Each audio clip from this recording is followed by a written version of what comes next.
Hi, my name is Amelia Leader, and today I'll be informing my friend, Abby Howard, about Marius Petipa, the father of classical ballet, who was born in 1818.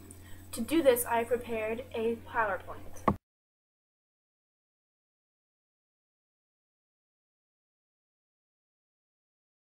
Marius Petipa was born March 11, 1818.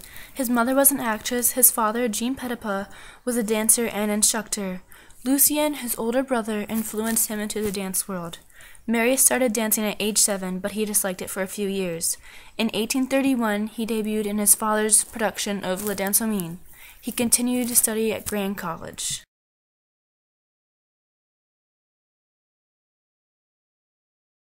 Marius finished his training at Bordeaux, where his father became maître de ballet. He and his father toured North America in 1839. He was able to partner with Carlotte Grissy at Comédie Française. When he returned to Bordeaux, he became a principal dancer and studied with Auguste Vestris. In 1845, he traveled to Spain to work on the King's Theatre. While he was there, he studied Spanish dance and then returned to Paris as a principal dancer. In 1847, he traveled to Russia to sign a one-year contract with the St. Petersburg Imperial Theatre. However, he stayed there the rest of his life.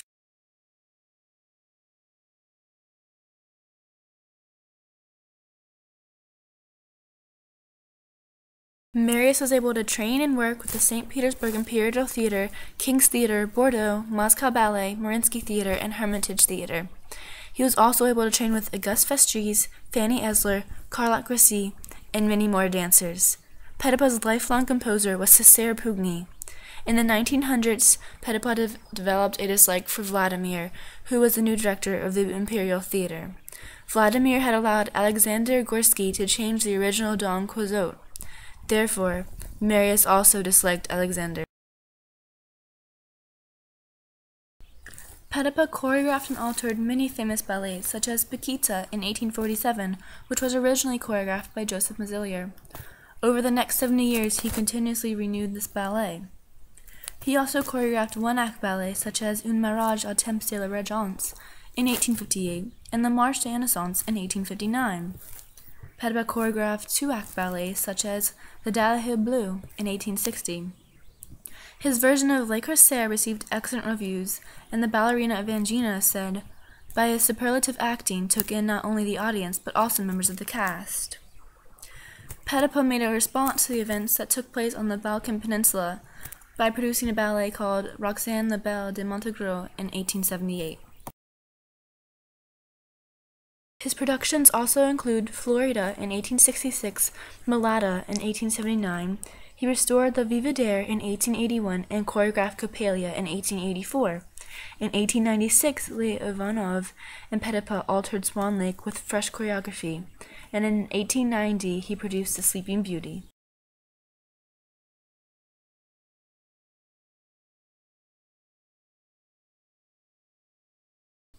Petipa's choreography was based off of mine.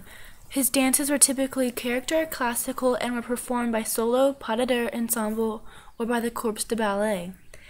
He allowed the male dancers to have a more leading role instead of staying in the background. He also changed the style of jumping from slow and leisurely to fast and forceful. He was known for elaborate set designs, such as trees swaying in the background. He also allowed his dancers to float across the stage or appear beneath. Marius Petipa died July 14, 1910. He left behind 3 children with his first wife, Maria. His daughter, Maria, became a professional dancer. Petipa helped to give male dancers better roles. He staged 50 ballets, choreographed 35 operas, and revived at least 17 famous ballets. Marius Petipa is considered one of the best choreographers of all time.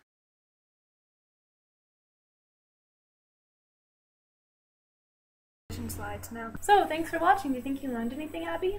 Yeah, I did. I learned that he had an older brother who influenced him into being a dancer, and he traveled around to numerous locations, and he choreographed famous productions, such as Coppelia, which is being performed by Richmond Ballet.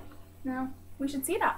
And he also choreographed Sleeping Beauty, and he had 3 children, and one of them became a professional dancer. Good, but don't forget, he also helped male dancers have a more leading role in the ballets and was known for his elaborate set designs. Cool. I will.